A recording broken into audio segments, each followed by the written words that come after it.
We're now going to read the Jesuit oath to gain an insight into exactly how they went about trying to destroy the work of the Reformation. When I warned that we'd be going into some twisted and disturbing stuff, this is one of the things I had in mind.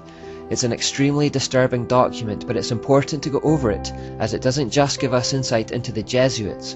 By proxy, it gives us deep insight into the mind of our demonic enemy as a whole, and the tactics that Satan may still employ today against us.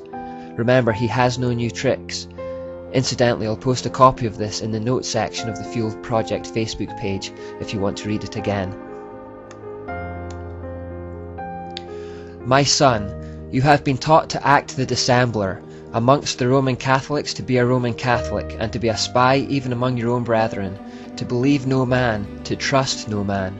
Among the Reformers to be a Reformer, among the Huguenots to be a Huguenot, among the Calvinists to be a Calvinist, among the Protestants generally to be a Protestant, and obtaining their confidence to seek even to speak from their pulpits, and to denounce with all vehemence in your nature our holy religion and the Pope, and even to descend so low as to become a Jew amongst the Jews, that you might be enabled to gather together all information for the benefit of your order as a faithful soldier of the Pope.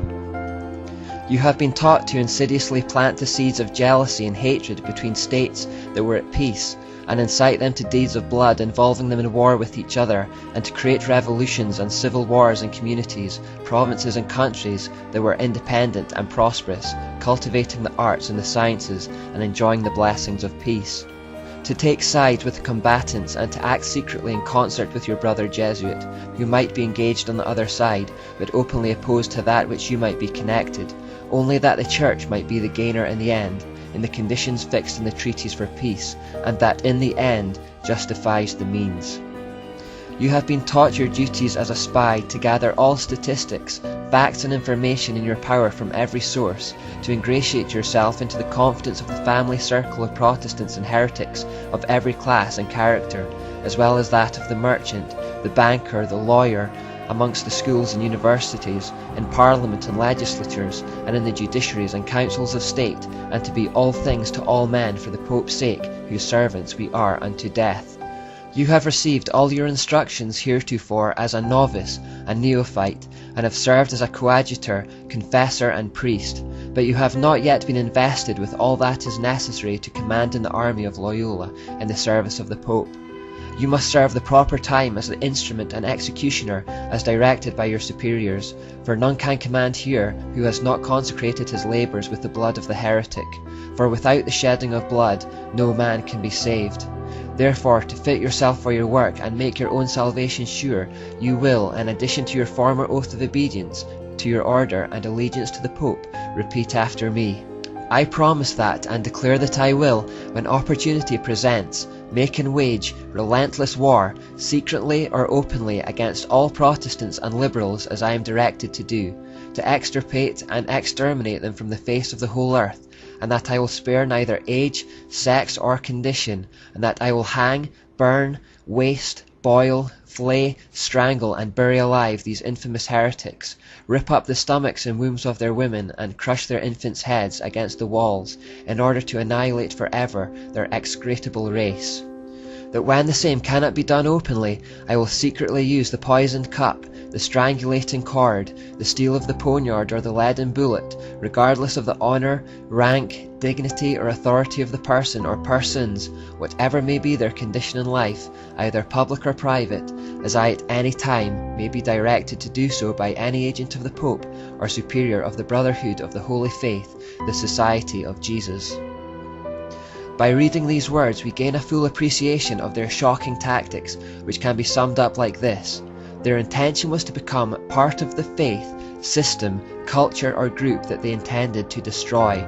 Then from within they would sow seeds of hate and division. Their method was to present themselves as one thing on the surface, but to be secretly working away with each other for a very different purpose behind the scenes. They would sometimes pretend to be enemies on opposing sides in public, but behind the scenes they were actually cohorts, working together towards the same goal.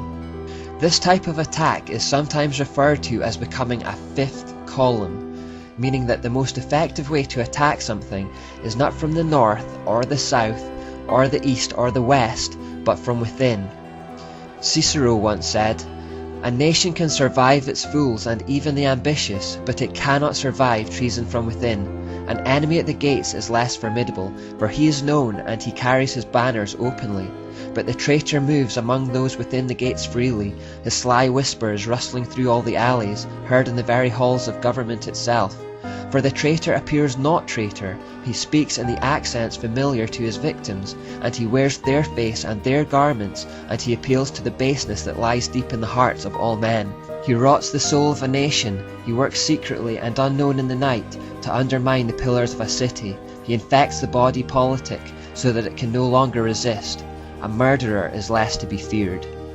The fifth column tactic is of course a trademark of Satan. It was the very tactic he used to persuade a third of the angels to fall with him and to become his army of demons. He went around whispering in the ears of anyone who would listen to turn them against God. More recently, ex-witches have spoken of being assigned to local churches by their coven with the aim of being involved in the congregation on the surface, but all the while secretly working against it from within, frustrating its aims and unity. If something is attacked from without, it will put up its defences and fight back. But if, by using deceit, the attacker can become part of the thing it wishes to destroy and gains the trust of those involved, they can take it down from within. But could we really expect any human being to carry out the acts described in this monstrous Jesuit oath? Well, remember that the spiritual exercises were designed to eliminate all human emotion and to turn the men into machines. And just as demonic influence was so clearly at work in Loyola's cave experience, so they are involved in the spiritual exercises. H. Boehmer in Les Jesuits writes, "We imbue unto him spiritual forces which he would find very difficult to eliminate later. These forces can come up again to the surface, sometimes after years of not even mentioning them, and become so imperative that the will finds itself unable to oppose any obstacle, and has to follow their irresistible impulse." In other words, through the spiritual exercises, the Jesuit initiate becomes possessed and finds themselves compelled to act according to the will of these demonic forces within.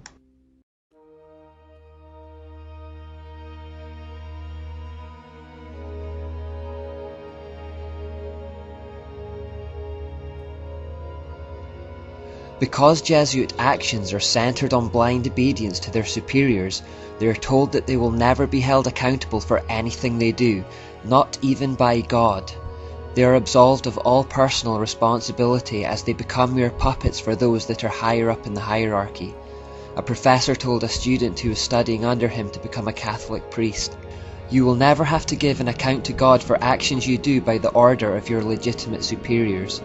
If they were to deceive you, being themselves deceived, they alone would be responsible for the error you have committed. Your sin would be imputed to you as long as you follow the golden rule that is a base for all Christian philosophy and perfection, humility and obedience." See how deceitful this is? The superiors are basically saying, you'll never have to give an account of your actions to God, don't worry about it. This allows them to perpetrate any act in the belief that they are beyond judgment. If their superior tells them to carry out a murder, they think that if they obey, then God will not hold them accountable and will instead blame the superior. This is one method the hierarchy uses to overcome or bypass the conscience of an individual. When you combine this with the spiritual exercises that have taught them to suppress human emotion and imbued them with demons, you can see how they would become capable of some extreme acts of violence, and anything else for that matter. A second vital principle for Jesuits can be summed up in the phrase, "The end justifies the means." Remember this one, it's very important. Before this maxim, the ideas of absolute right and wrong completely vanish. Conceivably, there is no crime or atrocity that is not allowed as long as it is for the greater glory of God. In fact, the sins that achieve the right result become holy in the eyes of the Jesuit, no matter how disgusting. You can lie, cheat, steal, rape or murder, but if the ends are the right ones in their eyes, then the means are justified. This exact concept also exists in Islam, where lying, deception, murder and other atrocities become acceptable if it furthers the cause of Allah on the earth.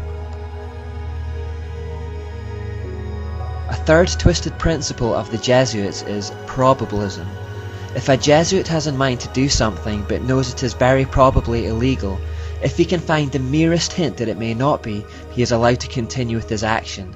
For example, if he consults 100 teachers or doctors about his intended action and 99 say that it would be unlawful, but then one tells him that it may not be, he can act on that 1% probability that it is in fact lawful.